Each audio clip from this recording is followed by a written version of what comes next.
Lumulutang na sa dagat ang barong-barong na ito sa Isla Puting Bato sa Tondo, Maynila. Isa ito sa halos 30 bahay na sinira ng malakas na hampas ng alon at ulan sa magdamag.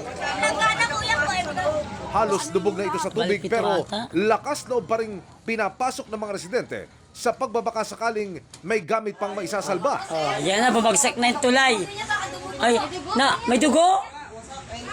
Hala! Ang mga bakay din na nakatirik sa gilid ng Road 10 area ng Vitas, hindi rin nakaligtas.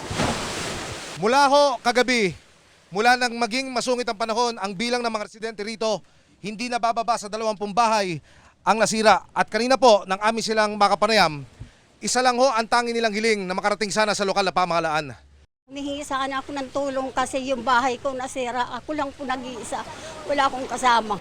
Kung hindi gumuho ang mga bahay naman na ito na nasa tabing dagat din, nawala ng pader at napunta sa dagat. Nagsasalba pa ng pwedeng maisalbang gamit, yung mga nasira. Ayun. Malakas ang hampas ng alon at sa kasagsagan ng buhos ng ulan, isang senior citizen na hindi na nakakakita ang nahulog sa dagat. Butit na iligtas ng mga kapitbahay at rescue team. Nasa maayos na siyang lagay sa evacuation center. Malaki na po yung tubig eh. Oho. Ay, buti nga po, nag-rescue ko kanina. Ang underpass sa Road 10, nadaraanan sana ng rider na ito. Lumubog na rin sa tubig.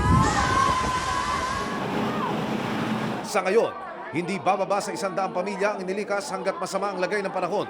Damit, pagkain at pera. Munting hiling ng mga naapektuhan. Kahit pantawid ano lang nila. Sa ngayon po, mga damit po, meron naman po kaming damit, siguro po hindi po sapat para sa kanila. Mga pagkain po. Ipinarating namin sa Office of the Mayor ang kanilang hinaing tutugunan daw nila ito sa lalong madaling panahon.